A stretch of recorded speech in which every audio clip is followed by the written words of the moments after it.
She thought it was love, until the bruises became her bedtime stories and the apologies were soaked in guilt. But what happens when silence screams louder than words, and a woman finally wakes up? Before we continue, don't forget to like, comment and subscribe for more stories like this. Stay with us, because this isn't just a story, it's a journey of survival, strength, and shattering the cycle. The world came back to Claire in pieces. At first, just pain, like waves crashing against her skull. Then lights. Sharp, white, blinding. She squinted. The ceiling was unfamiliar. Everything smelled like antiseptic and latex. She heard the low beeping of a machine, the rustling of papers. "Claire," a voice said gently. She blinked and turned her head slowly. A woman in pale blue scrubs was standing beside her. Kind eyes. Tired smile.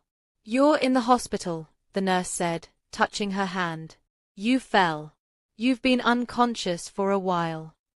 Claire opened her mouth, but her throat felt dry. "How long?" 2 days, the nurse replied. "You had a head injury. You're lucky it wasn't worse."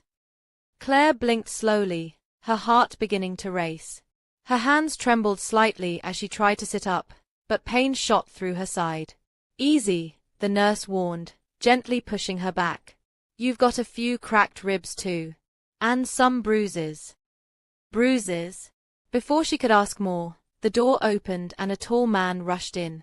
Handsome, clean-cut, suit jacket folded over his arm, eyes full of concern. "Claire," he said, rushing to her bedside. "Oh my God, baby. Thank God you're awake." "Ethan," she whispered. "Yes, yes," he breathed, grabbing her hand. "You scared the hell out of me." She blinked at him, trying to focus. His face was familiar, her husband. He looked relieved. Too relieved. What happened?" she croaked. "You fell," he said quickly. "Down the stairs. I found you at the bottom. I thought," his voice cracked. "You weren't moving." Claire tried to remember. The stairs? She could see flashes, her hand on the railing. Darkness. Then nothing.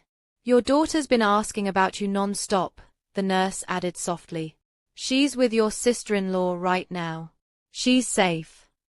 Ethan smiled gratefully. "Thank you." The nurse gave Claire a small smile.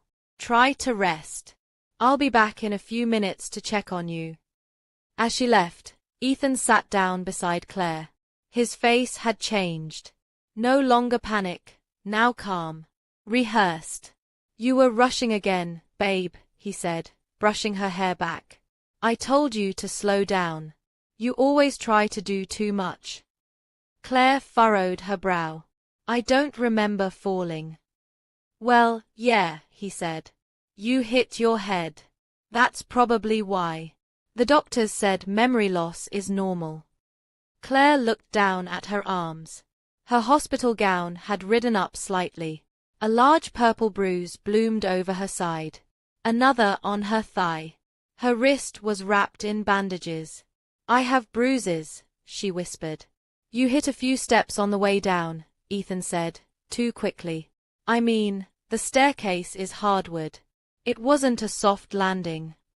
Her mouth opened, then closed. He leaned closer. "I love you, Claire. I can't lose you. We've built so much together. This house, our daughter, everything." She nodded slowly. "I love you too." But inside her chest, something was stirring. Doubt. That night, while Ethan stepped outside to answer a phone call, a different nurse entered.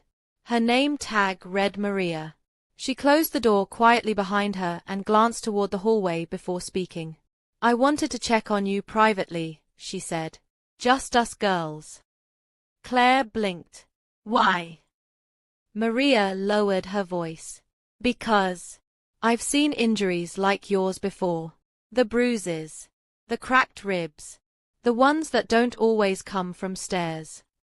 Claire felt her heart thump hard. "I told you, I fell." Maria tilted her head gently. Okay.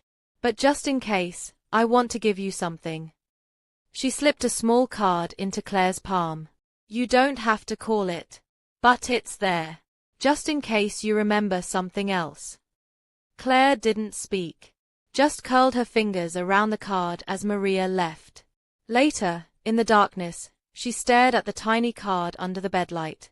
A support line. Domestic violence hotline. Confidential. She swallowed. Had she really fallen? Or had she finally fallen apart? Claire stepped through the front door like someone returning from war. The house was spotless. Sunlight spilled through the windows, landing on the polished wood floors. A vase of fresh flowers sat on the kitchen island. There was even a banner over the dining table. Welcome home, Mommy. But it felt like a set. Like everything was carefully placed to hide a crack in the wall. Ethan smiled beside her. I cleaned the house for you. Even got Lily to help. Claire glanced around silently. You don't have to do anything for the next few weeks, he said. You just focus on healing. Claire gave a nod. But her stomach twisted tighter. From upstairs, she heard tiny feet thudding. Mommy! Lily's voice was loud and clear. Claire turned just in time to catch her daughter in a hug. 6 years old. Curly dark hair. Bright hazel eyes. Her only anchor in this world. I missed you so, so much. Lily said, wrapping her arms around her. I missed you too, my baby. Claire hugged her back tightly, burying her face into her little girl's shoulder. Daddy said you were just sleeping for a long time, Lily said. But I was scared. I know, sweetie, Claire whispered. I'm okay now. Ethan stepped in. Why don't you go get Mommy your drawing? The one you made with the stars. Okay. Lily rushed off. As soon as she was gone, Ethan's face shifted slightly. You didn't tell the nurse anything, did you? He asked, voice low. Claire's throat tightened. What? At the hospital. You were out of it. Just making sure you didn't say anything confusing. Claire looked at him. I told her I fell. Good. He smiled again, warm and charming. Because the last thing we need is people getting the wrong idea. You know how these nurses are, always assuming the worst. Claire nodded slowly. Of course. But her skin was crawling. That night, after putting Lily to bed, Claire sat in the kitchen flipping through an old photo album. She needed to feel grounded. Needed to remember. But as she turned the pages, one photo stopped her. It was her, maybe 18 or 19, standing beside her younger sister Rachel. Both of them were smiling, arms around each other. They hadn't spoken in nearly a decade. She stared at Rachel's face. Bold. Fierce. Protective. Then Claire noticed something odd. In the background of the photo, almost out of focus, was a man. Not facing the camera. Just a figure in the distance. But something about the posture, the broad shoulders, the way he stood, it made her skin crawl. It looked like Ethan. But that couldn't be. She didn't meet Ethan until years later, right? The next morning, Claire was cleaning the guest room when she noticed something out of place. The smoke detector had a tiny flashing light she'd never seen before. Suspicious, she stood on the chair and twisted the cap open. Inside was a tiny camera. Her heart dropped. She rushed to check the living room. Another one. Behind the clock. In the study. Inside a vent. How many cameras were there? Why was he watching her? The front door creaked. She scrambled to put everything back and dropped onto the couch just as Ethan entered with groceries. Hey babe, he said cheerfully. You okay? You look flushed. Just tired, she replied. He walked over and kissed her forehead. Why don't you go rest? I'll handle dinner. She nodded numbly. That night, she barely touched her food. She watched Ethan move around the kitchen, casual, whistling, like everything was normal. Like he hadn't filled their home with eyes. After dinner, She tucked Lily into bed. The little girl clutched her teddy bear and whispered, "Mommy." "Yes, baby." "Daddy was yelling the night you went to the hospital." Claire froze. "What?" "I heard him. He was mad. I was hiding under my bed. Then I heard a loud sound. Like something falling." Claire's chest tightened. "Sweetheart, what did you hear exactly?" "I think he pushed you." Claire looked away. "No, baby. I fell." Lily looked at her, frowning. "Are you sure?" She didn't answer. She just kissed Lily's head and turned off the light. Downstairs, Claire sat in the dark with her phone in her hand. She stared at the card Nurse Maria gave her. Her fingers hovered over the number. She dialed. A soft voice answered. "Domestic Violence Support Line. This is Amanda.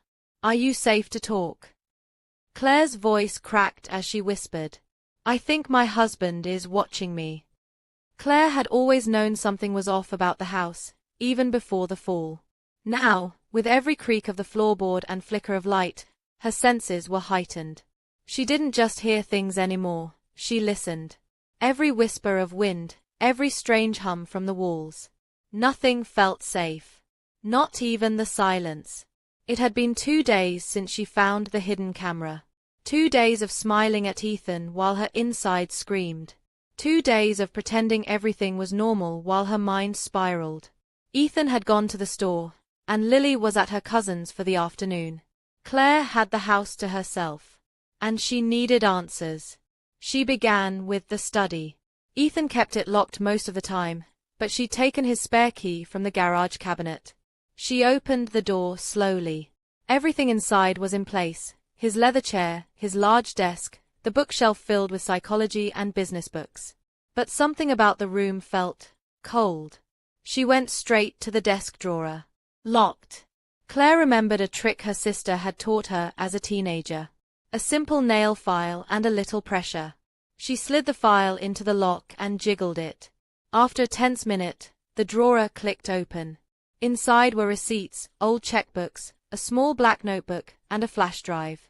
She snatched it up and plugged it into her old laptop in the guest room. The folder inside was labeled Home Footage. Her stomach dropped. She clicked the most recent file. It opened to a silent video. Her, walking from the kitchen to the hallway, picking up Lily's toys, talking to herself. She clicked another. Her crying on the floor of the bathroom, hugging her knees, whispering something over and over, too soft to hear. Tears welled in Claire's eyes. He had been watching her breakdowns, her most private moments, and he had saved them. As she clicked again, a strange clip began to play. She was on the stairs, wearing the same sweater she had the night she fell. Ethan appeared behind her. They were arguing. She couldn't hear it, there was no sound, but she could see the tension. His hands were clenched. She turned to walk away. He grabbed her arm. Claire watched, breath frozen. He shoved her. She fell backward, arms flailing. Her head cracked on the step. She didn't move. The screen went black. Claire slammed the laptop shut. He lied. He pushed her. He tried to kill her. That night, she tucked Lily into bed with shaking hands. "Mommy." Lily whispered. "Can I tell you a secret?" Claire sat beside her, brushing the hair from her face. "Of course, baby." Sometimes the house whispers. Claire blinked. "What do you mean?" "Like, when no one's home. I hear things. Like talking. But I don't know who it is." Claire's breath caught. "What kind of talking?" Lily hesitated. "Like someone saying mean things. Or crying. Once I heard a lady screaming." Claire's stomach twisted. "When was this?" "A few weeks ago." Claire kissed her daughter's forehead. "It's just the house settling, sweetheart. Old houses make noises. But if you ever feel scared, You come straight to Mommy, okay? Lily nodded. But Claire didn't sleep that night. She lay awake, eyes on the ceiling, heart pounding. The whispers were real. The walls had secrets. The next morning, Claire sat in her car, parked in front of a small apartment complex across town. Her palms were sweaty on the steering wheel. Her stomach twisted in knots. Rachel, her younger sister. They hadn't spoken in almost a decade. Not since the night Claire walked away and never looked back. Claire stepped out, heart hammering. She took the elevator to the 3rd floor, found apartment 3B, and knocked. No answer. She knocked again. Finally, the door opened a crack. A woman peeked out. Sharp eyes. Cropped hair. No makeup. Defensive posture.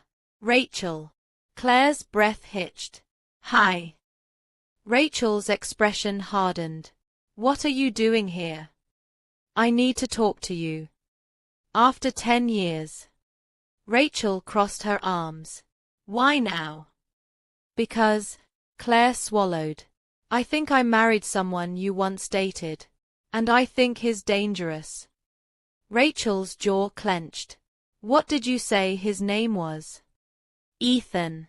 Ethan Bennett. But I saw an old photo of us, and someone in the background. It looked like.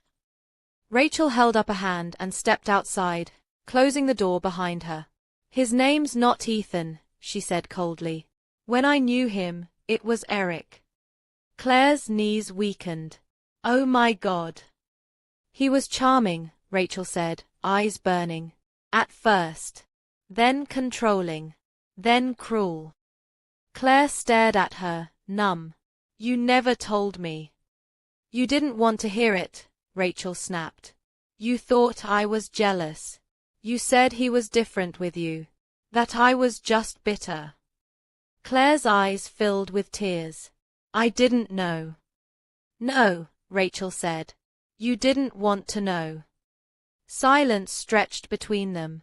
I need your help, Claire whispered. He's watching me. He has cameras. He pushed me down the stairs. I think he's done worse to other women. Rachel's face softened just a little. Do you have proof? Claire nodded. A video. Then we go to the police. I can't. Not yet. He'll know. Rachel thought for a moment.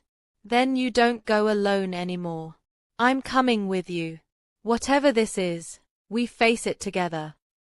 For the first time in weeks, Claire felt something close to hope. She wasn't alone anymore. Back at the house, Claire pretended everything was normal. She smiled at Ethan, made dinner, kissed him goodnight. But the act was harder to maintain. That night, while Ethan slept, she and Rachel quietly searched the garage. In a dusty corner under some tarps, they found an old lockbox. Inside, a burner phone, several flash drives, and a folded envelope. Claire opened it. Inside were photos. Dozens of women. Some smiling. Some bruised. Some crying. And one woman Claire recognized instantly. Not from real life, but from the news. Lila Hart. A young woman who went missing 8 years ago. A case that had gone cold. Rachel took the photo, turned it over. He knew her. Claire stared at the other pictures. Names scrawled on the backs. Cities. Dates. Why keep these? Claire whispered. Trophies. Rachel was silent. Claire picked up the burner phone and scrolled through the contacts. Most were numbers. No names. But one voicemail was marked with a star. She pressed play. A woman's voice crackled through the speaker. Frantic. Sobbing. He said he loved me. He said he'd never hurt me again. But he's getting worse. If something happens to me, please, tell someone. Please. The message cut off. Claire dropped the phone, trembling. I think he killed her, she said. Rachel looked at her. I think he's done more than that. Claire sat in the waiting room of Dr. Marcus Hale, a trauma-informed therapist recommended by the woman from the domestic abuse hotline. The couch was soft. The room smelled like old books and chamomile tea. Quiet music played in the background, but Claire couldn't relax. Her nerves were frayed. This wasn't just therapy, it was survival. Ethan thought she was going to therapy for anxiety, not abuse. He even encouraged it. Might help with your memory, he'd said. If only he knew. The door opened, and a tall, middle-aged man in a navy cardigan stepped out. Claire. She stood. Hi. Come on in. He smiled kindly. His office had warm lighting, bookshelves, and no desk, just 2 chairs facing each other and a table with tissues.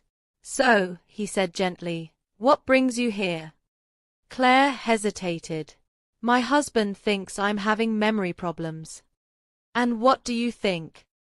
I think I'm starting to remember too much. Dr. Hale leaned back slightly. That's a very powerful thing to say. Tell me more. Claire took a deep breath. I had a fall. I went to the hospital. But it wasn't a fall. He pushed me. I saw the footage. His expression didn't change. He didn't flinch. You're sure? Yes. I found cameras in the house. He's been recording me. Watching me. There's a room I'm not allowed in. And now I'm remembering things from before, from my childhood. He leaned in. From before, Ethan. She nodded. I was 11. I think I saw something. A woman screaming in our house. My dad said it was the TV, but I don't think it was. Have you ever told anyone this before? Claire stared at the tissue box. No. I buried it. He paused, then said, Claire, trauma doesn't disappear. It hides. Until something brings it back. She felt the air leave her lungs. I think I'm in danger, she whispered. I think he's done something to other women. Dr. Hale gently pushed a notepad toward her. Let's start writing everything you remember. Even if it feels small. Sometimes the little things lead to the big things. She nodded slowly. As she began to write, a memory surfaced, one she hadn't thought about in years. A locked door. A scream. A girl's voice crying for help. Then, silence. Her pen slipped. Are you okay? He asked. Claire's hands trembled. I think I've heard that scream before. That evening, Claire returned home to find Ethan sitting on the couch, sipping wine, watching a documentary. Hey babe, he said, not looking at her. How was therapy? She froze for a split second. It was fine. What did you talk about? She shrugged. Stress. Sleep. I told him I've been anxious. Did he say anything useful? He said it'll take time. Ethan looked at her now. You always were too sensitive. She forced a laugh and went to the kitchen. He followed her moments later. You know I only want you to get better, right? She didn't answer. He stepped closer, placing a hand on her waist. Because I love you, he whispered. Even when you're broken. That night, Claire sat in bed and listened to Ethan's breathing once he fell asleep. Then she tiptoed to the guest room, locked the door, and pulled out Rachel's burner phone. She played the voicemail again. The woman's voice trembled, full of desperation. If something happens to me, tell someone. He said he'd stop, but he didn't. Please help. Claire stared at the screen. She whispered, Lila, I'm going to tell. 3 days later, Claire was making lunch when the doorbell rang. Ethan was out. She opened it to find a woman in a blazer standing on the porch. She held up a badge. Detective Nora Quinn. May I speak with Claire Bennett? Claire's heart froze. I'm Claire. Do you have a moment to speak? Claire glanced around nervously. Is this about my husband? The detective raised an eyebrow. What makes you ask that? Claire stepped aside, let her in, and led her to the kitchen. Is Lily home? Quinn asked. No. She's at school. The detective sat, opening a small folder. I'm here regarding a missing persons case. A woman named Lila Hart. She went missing 8 years ago. Her last known boyfriend was a man named Ethan Roberts. Claire felt dizzy. That's not his name. He goes by Ethan Bennett now. Detective Quinn paused. So you know he changed his identity? Claire nodded. I think he's hiding more than just a name. She pulled out the photo of Lila from the box in the garage and slid it across the table. Quinn's face went still. He kept this? The detective asked. Claire stood and went to the cabinet. She returned with the burner phone. There's a voicemail, she said, from Lila. I think it was her last one. The detective played the message, her face pale. Where did you find this? In a lockbox in the garage. There were more photos. Women. Dozens. Quinn leaned forward. Why haven't you come to us before? I was scared. He's watching me. He has cameras in every room. Even this one. I've been pretending I'm still broken so he won't suspect anything. Quinn's voice was low. This changes everything. She handed Claire a small card. If you find anything else, anything at all, call this number directly. It goes straight to me. Claire tucked it in her sleeve. Quinn stood. I'll start building a case. Quietly. But Claire, you need to be careful. If he suspects you're onto him. Claire nodded, trembling. He'll try again.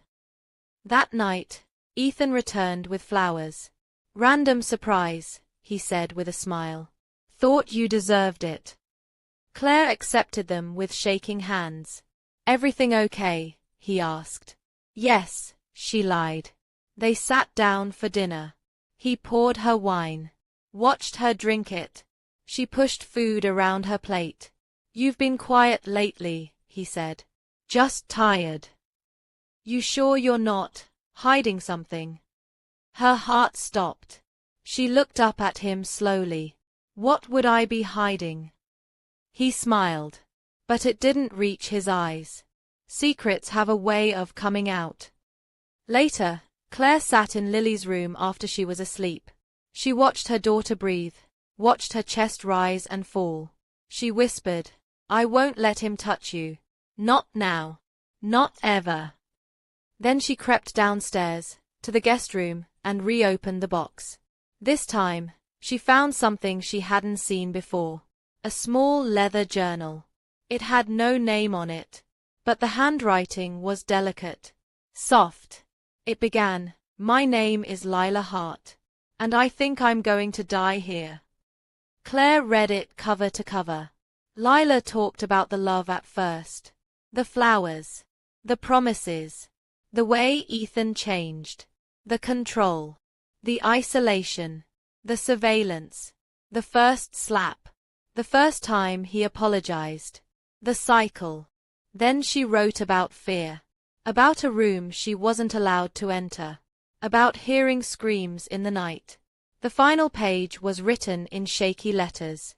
He told me he loved me. Then he locked the door. If you're reading this, please get out before it's too late.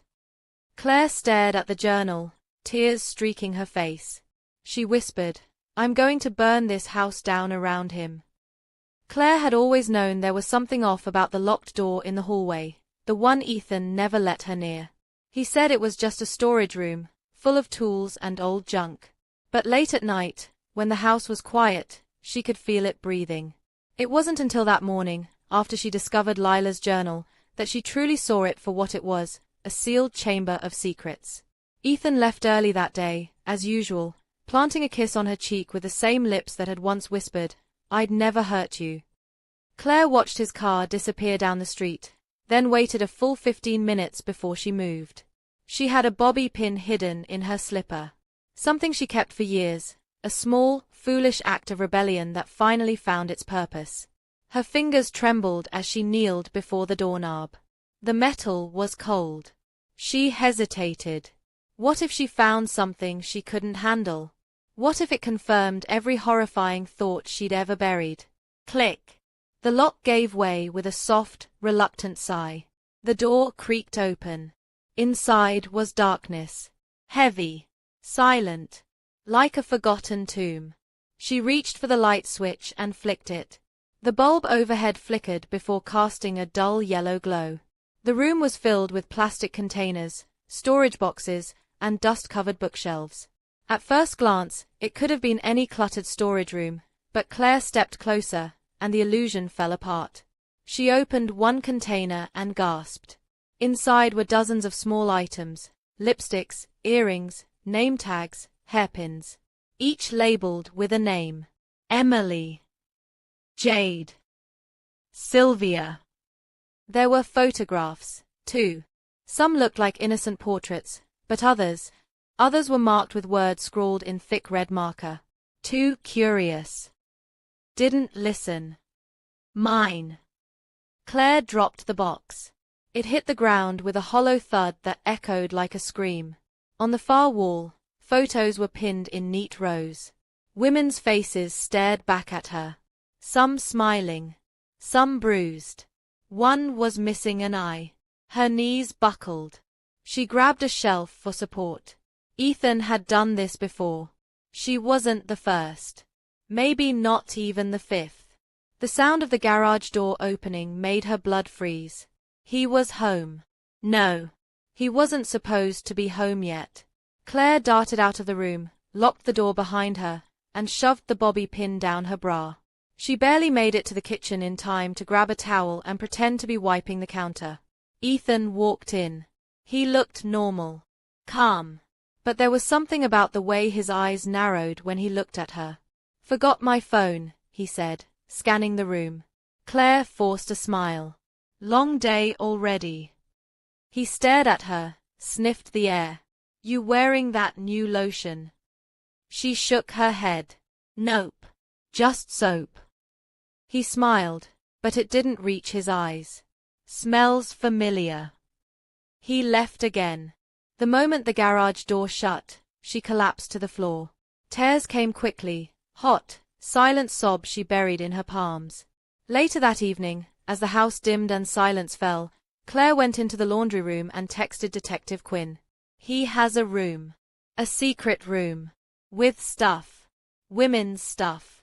Pictures. I saw it." Quinn's reply came instantly. "Do not confront him. We're close. I promise. Be safe. Record if you can." Claire returned to the kitchen and found Lily sitting at the table, head bowed. "Baby." Claire whispered. "You okay?" Lily looked up. Her eyes were red. Her arm had a darkening bruise. Claire knelt beside her. "What happened to your arm?" "I fell." Claire's heart cracked. "Did someone push you?" Lily looked down. "Daddy said I talk too much." Claire wrapped her arms around her daughter. It was no longer about her survival. It was about saving Lily. She kissed her daughter's hair and whispered, "You're not alone. Not anymore." Claire didn't sleep that night. She sat at the edge of her bed, replaying Ethan's voice in her mind. "You're mine." The next morning, she moved quietly, deliberately. She dressed in dark clothes, her old black hoodie, jeans, and sneakers. If things went wrong, she needed to be able to run. She placed her phone inside Lily's stuffed teddy bear. It had a small slit under the arm. She'd stitched it months ago. The phone, now recording audio, was nestled safely inside. She took a deep breath, then turned on her camera and hit record. The screen reflected her tired, pale face. "My name is Claire Bennett. I'm the wife of Ethan Bennett. That's not his real name. It used to be Ethan Roberts. I don't know everything, but I've found enough to believe he's dangerous. He hurt me. He's hurt others. If you're watching this, and I'm gone, please protect my daughter." She ended the video and hid it in a folder on her laptop labeled grocery lists. Later that afternoon, she found Ethan in the living room. He was reading. Can we talk? She asked. He looked up, cautious. About? You were right, she began, slowly walking toward him. About me. About how I've been distant. I've been scared to admit it, but I think I've forgotten things. Maybe blocked them out. He set his book down. That's good, Claire. I want to get better. I want to remember. I think the locked room might help. There was a long silence. He tilted his head. Why would that help? She swallowed. Because I keep dreaming about it. And if I see it again, maybe something will come back. Ethan stood slowly. He walked down the hall, stopping at the door. Claire followed, every step a scream inside her chest. He unlocked the door and pushed it open. Go ahead, he said softly. She stepped in. The room looked even darker now. The smell was sharp, dust, old wood, something else. You told me this was storage, she said, quietly. It is. But these, Claire gestured to the boxes. These are women's things. Their names are written on them. People I knew. She turned to face him. What happened to them? His eyes were glassy. They left. Claire took a deep breath. Why do you have their things? To remember. He stepped closer. When people leave me, they forget. But I never do.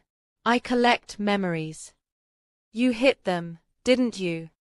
I loved them, he whispered. But they broke the rules. She was shaking. What rules? No lying. No secrets. No running. He smiled. You broke all three, Claire. Her blood turned to ice. She took a step back, but he grabbed her arm. His grip was tight. I let you into this room because I thought you were ready to remember. But I see now, you're still trying to leave. Claire tried to pull free. Please, Ethan, don't. From behind them, a voice rang out. Let her go. It was Lily. She stood in the doorway, holding the teddy bear. Claire gasped. Lily, go. Run. But Lily stepped forward. And then, an unexpected sound. A police siren. Lily pressed the bear's paw. From the bear's arm, Claire's phone dropped to the floor. Red recording light blinking. Ethan froze.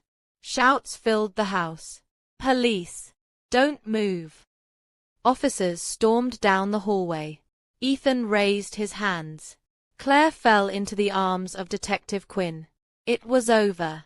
He was arrested without resistance. The evidence Claire gathered, the voice recording, the journal, the room, it was enough.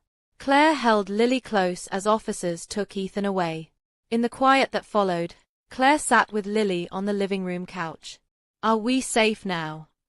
Lily asked. Claire nodded. Yes, baby, we're safe. Tears streamed down her face. But for the first time, they weren't from fear. They were from freedom. 6 weeks later, Claire stood outside the courthouse. Her hands were cold. Not from the wind, from the fear that still clung to her like smoke. The trauma hadn't vanished with Ethan's arrest. If anything, the silence that followed felt heavier than the screams. Inside the courtroom, Ethan sat at the defendant's table in an orange jumpsuit. His face was blank, expressionless, as if none of it had happened. Claire sat beside Detective Quinn, clutching a small notepad. On it, she had written 3 words over and over again. I am free. It didn't always feel true, but she was determined to speak it until it was. The trial began with the presentation of evidence. The hidden room. The labeled boxes. The bruises. The recordings. Lila's journal. Claire's voice message. Even Lily's stuffed bear was presented, the device that had captured Ethan's last confession. But the defense tried to twist everything. Mr. Bennett was emotionally unstable due to a traumatic childhood. He never intended to harm his wife. He believed he was protecting her, said the attorney. Claire's stomach turned. Protecting me. She watched Ethan look down, his hands folded like a choir boy's. Claire was called to the stand. She walked with slow, measured steps. She sat and adjusted the microphone. The prosecutor asked her to recount her story. And so she did, not with shaking voice or scattered words, but with the calm clarity of someone who had already lived through hell. I believed him every time he said sorry, Claire said, voice steady. Every time he hit me and followed it with tears. He'd cry harder than me, and I thought it meant he cared. The room was still. I know now that real love never leaves bruises. It doesn't manipulate. It doesn't hide behind childhood trauma or apologies. I don't hate him, but I won't protect him anymore. She looked straight at Ethan. You taught me to be afraid. But my daughter taught me to be brave. When cross-examined, the defense tried to poke holes. Did you ever hit him back, Mrs. Bennett? No, Claire said. Did you ever lie to him? Claire paused. I did. I lied about being okay. That silence again, like the courtroom was holding its breath. Lily testified via closed video. The judge had ruled she could speak from another room. Claire watched as her daughter looked straight into the camera. My daddy said if I told, he'd go away forever, Lily said. But Mommy told me the truth is more important than keeping secrets. The jury deliberated for 5 hours. When they returned, Claire's heart raced. On the charge of aggravated assault, guilty. On the charge of unlawful confinement, guilty. On the charge of emotional abuse, guilty. Claire's ears were ringing. The words blurred together. But the only one she truly heard was, guilty. Ethan didn't flinch. He was sentenced to 30 years without parole. Claire walked out into the sunlight. The sky was blue. For the first time in years, she lifted her face toward it and smiled. 3 months later, Claire stood at the entrance of a local support group called Phoenix House. The sign said, "For women rising from the ashes." She stepped inside with Lily's hand in hers.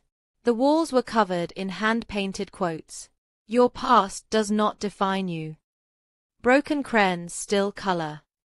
You are not alone. Claire joined a circle of women, some with fresh wounds, others with healing scars. She introduced herself simply. My name is Claire, and I used to think pain meant love. Gasps. Nods. Some tears. I was married to a man who convinced me that hurting me was proof he cared. That I was hard to love. That I deserved silence, not safety. A woman across the room wiped her cheek. I used to believe I was weak. But the truth is, it takes strength to survive. And even more to leave. After the session, she stayed behind with the facilitator, a woman named Naomi. You spoke like someone who's done the work, Naomi said. I'm still doing it, Claire replied. Every single day. Naomi smiled. Would you consider helping here? Mentorship, maybe. Claire blinked. Me. You've survived what others are just stepping into. Your voice could help someone take their first step. Claire nodded slowly. I'd love to. That night, Claire tucked Lily into bed in their small, new apartment. It wasn't much, 2 bedrooms, a tiny balcony, a second-hand sofa, but it was home. Mommy? Lily asked sleepily. Yes, baby. Are we safe forever now? Claire smiled. No one's safe forever. But we are safe right now. And tomorrow, we'll choose safety again. Every day, we keep choosing it. Lily nodded. I like that. Claire kissed her forehead and whispered, I love you more than anything. In the living room, Claire sat down and opened her laptop. She began typing the first words of a blog post she'd been thinking about for weeks. He said he hit me because he loved me. But love doesn't bruise. Love doesn't threaten. Love doesn't hide behind closed doors. I am Claire Bennett. I am not a victim. I am not a secret. I am a survivor. And this is my story. She posted it. Within hours, it was shared dozens of times. Then hundreds. Comments poured in. This feels like you're writing my life. You're so brave. Thank you for putting this into words. Claire sat back and breathed in the night air. Outside, the wind rustled the trees like a soft lullaby. For the first time in forever, the sound didn't scare her. It soothed her. 2 years later, Claire received a letter. It had no return address, but she knew the handwriting. Ethan. She almost threw it out. But something in her said she needed to read it, not for him, but for herself. Claire. They told me not to write you. That I should give you peace. I don't expect forgiveness. I don't even expect a reply. But I need you to know, I remember everything now. The fear in your eyes. The way Lily stopped laughing. I thought control was love. I thought punishment was power. But all I created was silence. You were never hard to love. I was just incapable of loving right. I'm sorry. Not to fix anything. Just to say it. I hope Lily laughs again. Ethan. Claire folded the letter and put it in a drawer. She didn't cry. She didn't feel sorry for him. But she did feel lighter. Not because of his words, but because she knew, finally, none of it had been her fault. She stepped out onto the balcony. Below, Lily rode her bicycle, her laughter echoing through the yard. Claire whispered, "She does laugh again." Then she turned toward her new life, one built not on fear, but on freedom. If this story moved you, even just a little, don't keep it to yourself. Like, comment, and share it with someone who needs to hear it. And if you haven't already, hit that subscribe button, because on this channel, we tell the stories that others are afraid to say out loud. Your voice matters. Let's break the silence, together.